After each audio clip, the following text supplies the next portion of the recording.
지금 여러분 곁에 있는 사람이 가장 믿을 수 있는 존재라고 생각하고 계신가요? 여러분의 남편, 여러분의 아내, 그 사람이 언제나 여러분의 편일 거라고 확신하고 계신가요? 그렇다면 이 질문도 한번 던져보셔야 합니다. 그 믿음, 과연 지금도 유효한가요? 사람이 가장 두려워해야 할 순간은 절대 그렇지 않을 거야 라고 믿었던 일이 현실이 되었을 때입니다. 한 60대 여성분이 저를 찾아오셨던 날이 생각납니다. 그분은 남편과 40년을 함께 살아왔고 단 한 번도 남편을 의심해 본 적이 없다고 했습니다. 일찍 퇴직한 남편은 지역 봉사단체에서 활동하며 의미 있는 노후를 보내고 있다고 말했고 그녀는 그런 남편을 늘 자랑스럽게 여겼습니다. 그런데 어느 날 우연히 남편의 휴대폰에서 익숙하지 않은 번호로 반복적으로 연락이 온 걸 보고 잠시 불안함을 느꼈다고 했습니다. 하지만 곧 설마 하는 생각에 자신의 의심을 스스로 무시했습니다. 그게 불과 2달 전 일이었고 이제는 모든 진실을 알게 된 그녀는 더 이상 누구를 원망할 수도 의지할 수도 없는 허허로운 마음만 남았다고 말합니다. 그녀의 말 속에는 배신감보다 자기 자신을 향한 실망이 더 컸습니다. 왜 조금이라도 의심하지 않았을까? 왜 믿는다는 이유로 그 사람을 그대로 두었을까? 여러분, 부부 사이의 신뢰는 당연한 덕목입니다. 하지만 그 신뢰가 무조건적인 방임이 되면 그건 신뢰가 아니라 무지가 될 수 있습니다. 그래서 오늘 여러분과 나눌 이야기는 믿음의 경계에 대한 것입니다. 절대 의심하라는 것이 아닙니다. 다만 혹시라도 이 3가지 신호가 보인다면 조금은 멈춰서 살펴보시길 바랍니다.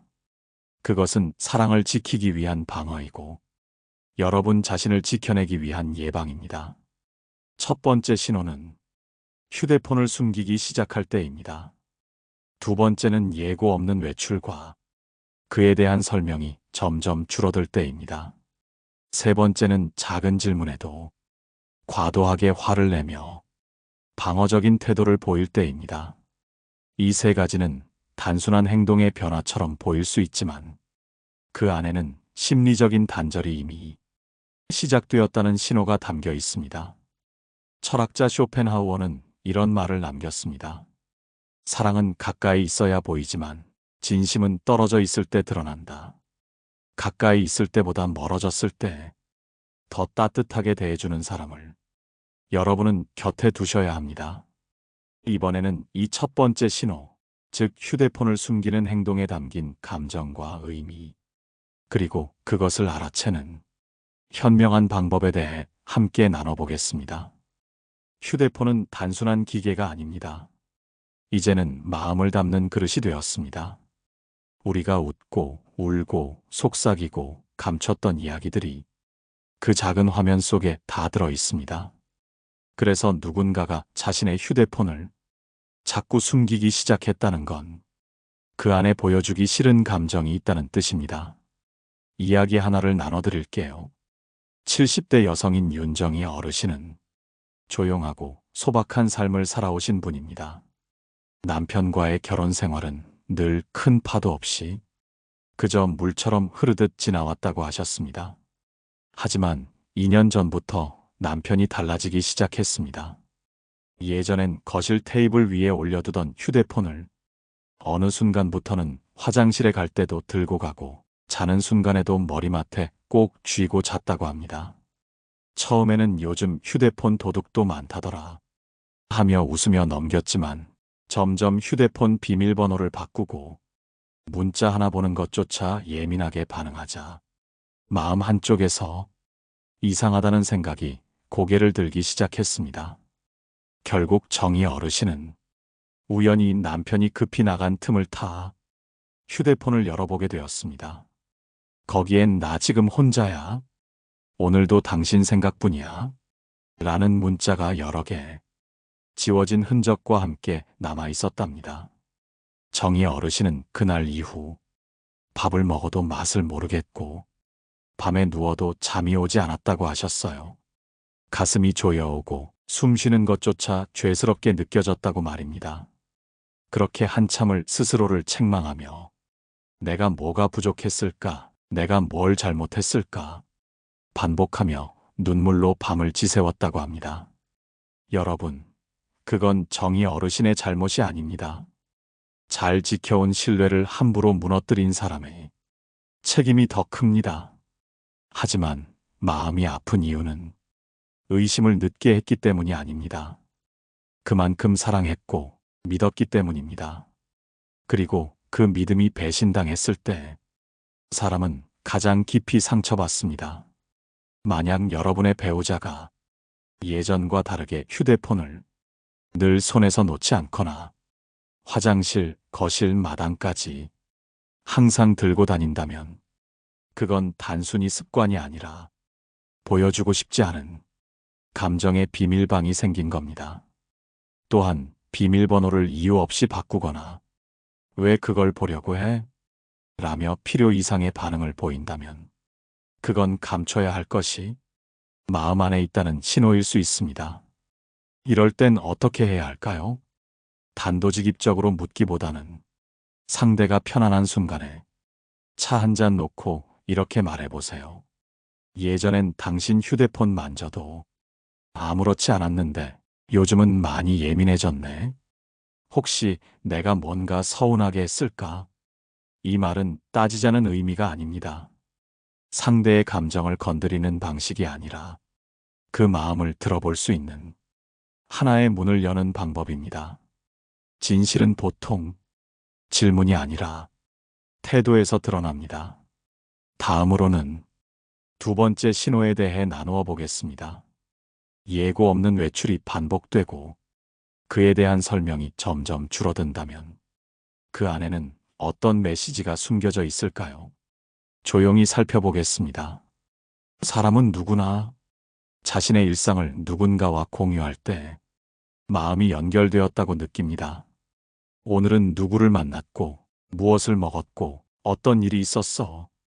이런 소소한 말들이 오가야 비로소 우리는 부부라는 이름 안에서 함께 살고 있다고 느끼는 거지요. 그런데 어느 날부터 그 공유가 줄어들기 시작합니다. 어디 다녀온 듯한 냄새가 나도 그냥 바람 쐬고 왔어. 어딘가 다녀온 듯한 피곤함이 보여도 별일 없었어. 이런 말로 넘어가 버릴 때 마음은 서서히 문을 닫기 시작한 것입니다. 70대 중반의 김영자 어르신은 이런 변화가 가장 먼저 느껴졌다고 하셨습니다. 결혼한 지 45년 함께한 세월만큼 남편의 움직임도 손금 보듯 알 수 있었는데 어느 날부터 남편이 혼자 나가는 일이 잦아졌습니다. 아무 말 없이 아침에 나가 저녁 무렵 돌아오고 어디 갔다 왔냐는 질문엔 친구 좀 만나고 왔다 라는 말만 툭 던지고 그 이상은 말을 섞지 않았다고 했습니다. 그전에는 말이죠. 어디서 점심을 먹었고 누구랑 얘기했는지 꼬박꼬박 다 얘기했어요. 근데 갑자기 묻는 것조차 귀찮아하는 눈치를 보이는데 마음이 서운하더라고요.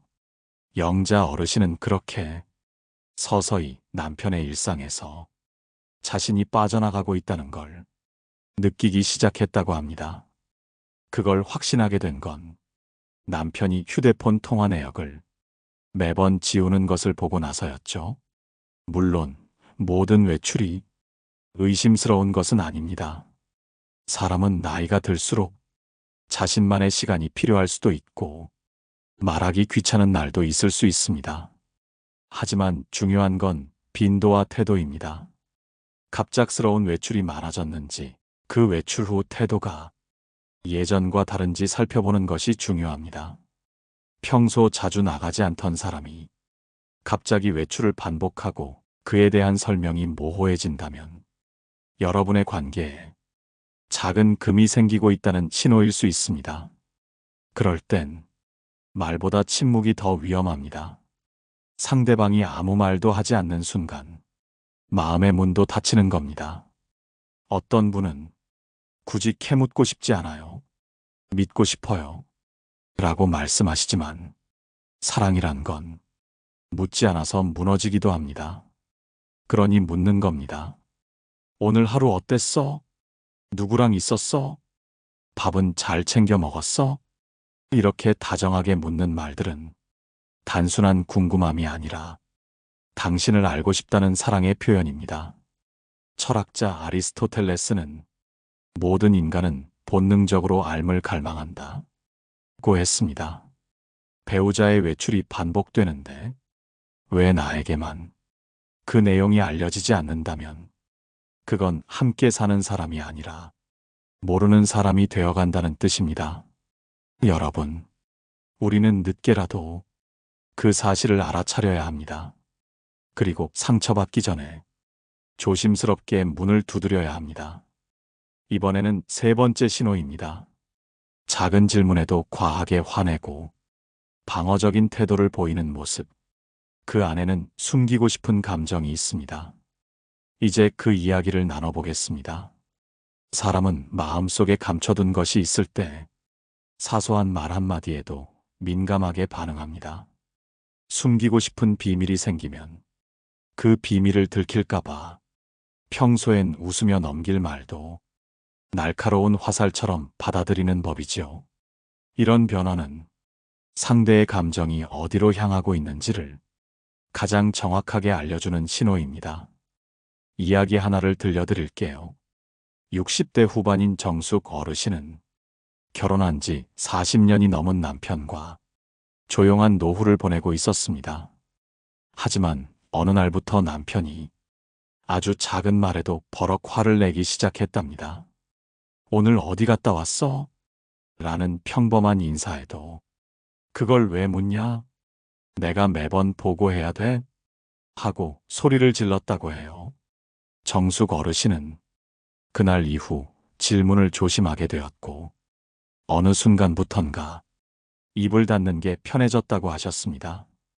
하지만 여러분, 이건 편한 침묵이 아니라 슬픈 체념입니다. 감정을 숨기는 사람은 표정부터 달라집니다. 예전엔 웃으며 건넸던 말에도 불편한 기색이 떠오르고 말끝이 점점 짧아집니다. 몰라. 됐어. 그냥. 이런 말이 잦아지고 특히 질문에 대한 반응이 예민해진다면 그건 이미 상대가 감추고 싶은 마음을 품기 시작했다는 신호입니다. 심리학자 칼 융은 말했습니다. 무의식은 말보다 행동에 먼저 드러난다. 말이 짧아지고 표정이 어두워지고 반응이 날카로워진다면 그 마음 속엔 감추고 싶은 진심이 있다는 뜻입니다. 물론 그 모든 변화가 곧바로 불륜을 의미하진 않습니다. 하지만 중요한 건 그 변화가 반복될수록 관계는 멀어지고 대화는 끊어지며 서로의 마음은 다친다는 사실입니다.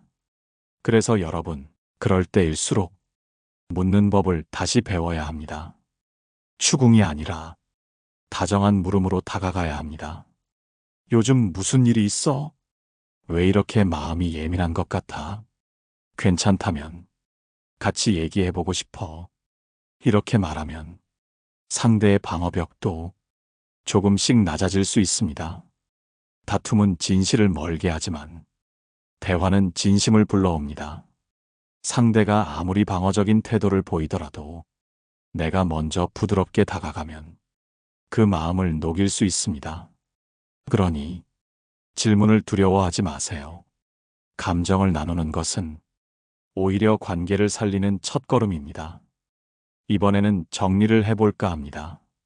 이 세 가지 신호, 즉 첫째는 휴대폰을 숨기기 시작했는지, 둘째는 예고 없는 외출이 잦아졌는지, 셋째는 작은 질문에도 방어적으로 변했는지, 이 세 가지는 배우자가 감정적으로 멀어지고 있다는 중요한 단서들입니다.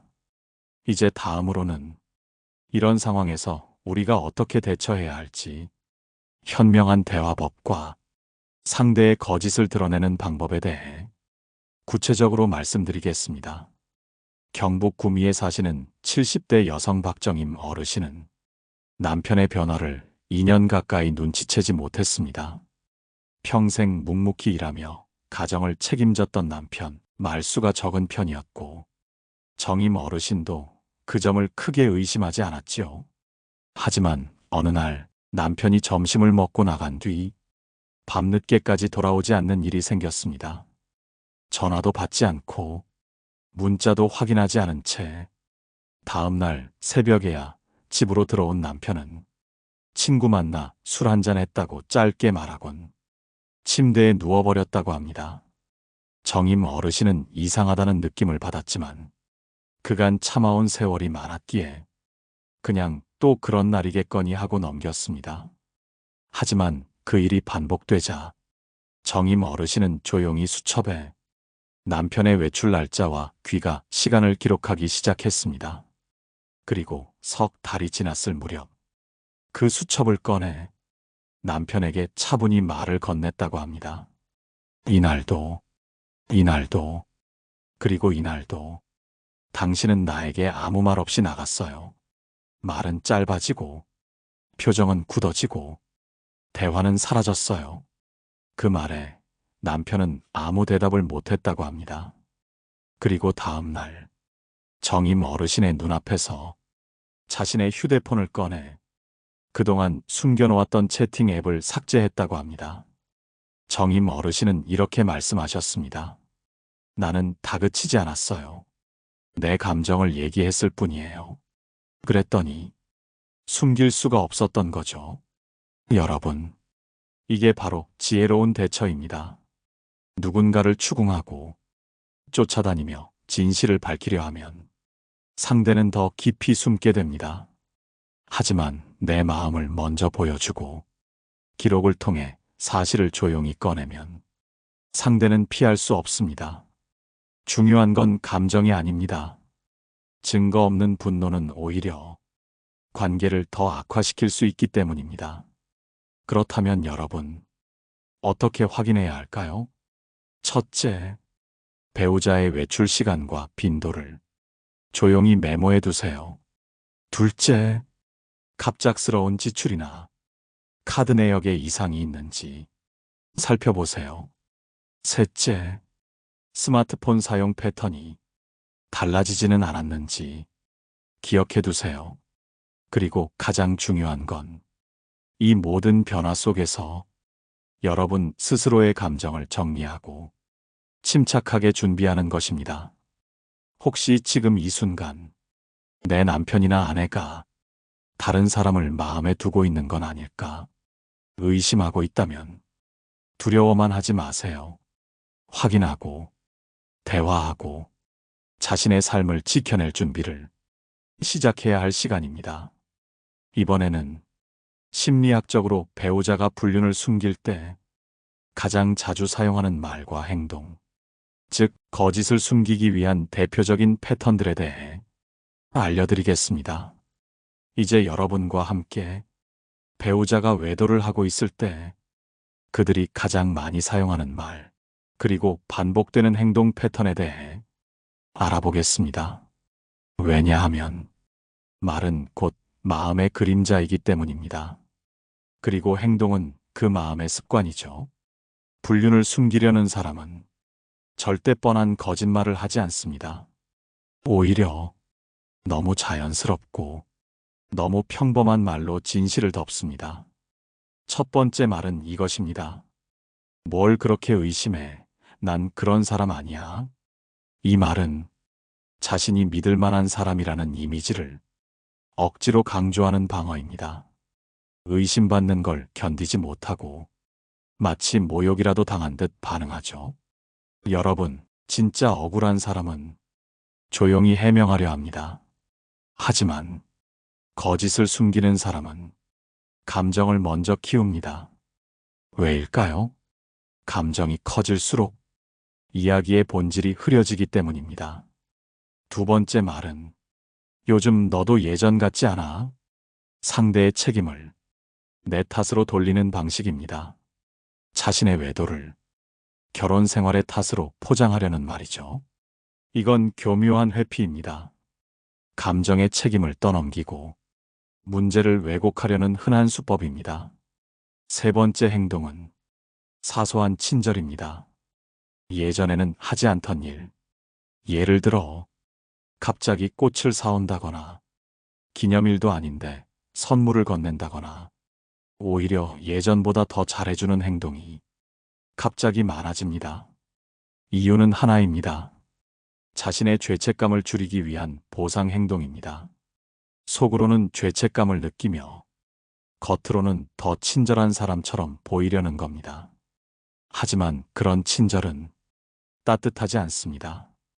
어디선가 어색하고 그 사람의 눈을 바라보면 공허함이 느껴지죠. 서울 강서구에 사시는 김영자 어르신은 이런 말씀을 하셨습니다. 남편이 평생 꽃 한 번 안 사주더니 갑자기 백합을 사오더라고요. 그 순간 이상했어요. 우리 집 앞에는 꽃집도 없거든요. 여러분, 감정은 절대 속지 않습니다. 말과 행동은 속일 수 있어도 마음이 가장 먼저 알아차립니다. 그래서 중요합니다. 말을 들을 때 그 사람의 눈을 보세요. 변한 말투 속에, 지나친 친절 속에, 변명 같은 설명 속에 그 사람의 진심은 숨어 있습니다. 심리학자 폴 에크만은 말했습니다. 거짓말은 표정보다 말투에 먼저 드러난다. 자꾸 말이 길어지거나 목소리가 떨리거나 눈을 피하는 태도, 질문을 되묻는 습관이 생긴다면 그건 이미 마음속에 감출 것이 있다는 증거입니다. 여러분은 속지 마세요. 말을 듣기보다 그 말이 어떤 감정 위에 놓여 있는지 그 마음을 들여다보세요. 이번에는 이런 모든 신호가 보일 때 여러분이 반드시 자신을 지키기 위해 해야 할 일들에 대해 구체적으로 말씀드리겠습니다.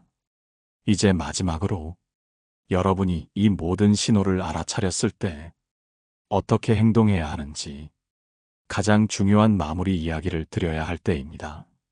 사람들은 말합니다. 가정이 흔들리면 인생이 흔들린다고요. 맞습니다. 오랜 세월 함께한 사람에게서 배신을 느낄 때 그 충격은 말로 다 표현하기 어렵습니다. 하지만 그렇다고 무작정 울고불고 매달리기만 한다면 상대는 반성하지 않습니다. 되레 자신이 우위에 있다고 느끼게 됩니다. 그러니 이제는 여러분이 삶의 주도권을 다시 손에 쥐셔야 합니다. 그 시작은 바로 차분하게 대면하는 것입니다. 첫째, 상대의 외도 정황을 확인하셨다면 증거를 무리하게 수집하려 들기보다 조용히 변화된 감정과 생활 패턴을 하나하나 기록해 두세요. 이는 대화를 나눌 때 가장 객관적인 근거가 됩니다. 둘째, 감정을 통제하세요. 화는 내 마음을 태우는 불입니다. 불타오르기만 할 뿐 상대에게 아무런 영향을 주지 못합니다. 오히려 그 순간의 분노가 내 진심을 가려버리기도 합니다. 셋째, 진짜 복수는 그 사람이 나를 후회하게 만드는 삶을 내가 살아가는 것입니다. 아직 늦지 않았습니다. 지금이라도 내 삶을 다시 돌아보고 어디부터 놓치고 있었는지를 살펴보세요. 부산 해운대에 사시는 김현숙 어르신은 이런 말씀을 하셨습니다. 남편이 외도한 사실을 알고 한동안 방 안에만 있었습니다. 근데 어느 날 거울을 보니까 내가 너무 낡은 옷을 입고 너무 슬픈 얼굴을 하고 있더라고요. 그날 이후 운동을 시작했고 예쁜 옷을 사입고 꽃꽂이 수업을 들었습니다. 그랬더니 오히려 남편이 다시 눈치를 보기 시작했어요. 그렇습니다. 진정한 반격은 내 삶을 멋지게 회복하는 것입니다.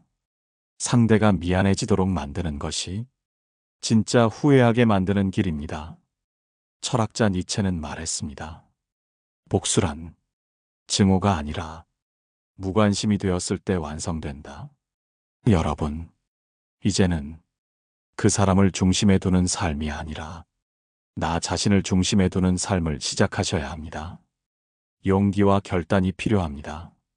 하지만 분명히 말씀드립니다. 여러분은 이미 그럴 자격이 충분합니다. 상처받을 이유도 없고 더는 무너질 필요도 없습니다. 오늘 방송을 통해 여러분 마음속에 작은 불빛 하나라도 켜졌다면 그것만으로 저는 감사합니다.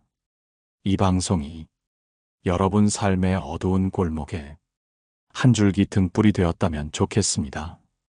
여러분, 오늘 이야기 어떻게 들으셨나요? 혹시 비슷한 경험이 있으셨다면 댓글로 남겨주세요. 누군가의 상처에 여러분의 한 줄이 큰 위로가 될 수 있습니다. 좋아요와 구독도 부탁드립니다. 여러분의 공감이 다음 이야기를 만드는 힘이 됩니다. 다음 방송에서도 여러분의 마음에 다정한 위로를 전하겠습니다. 지금까지 노후의 빛나는 지혜였습니다. 감사합니다.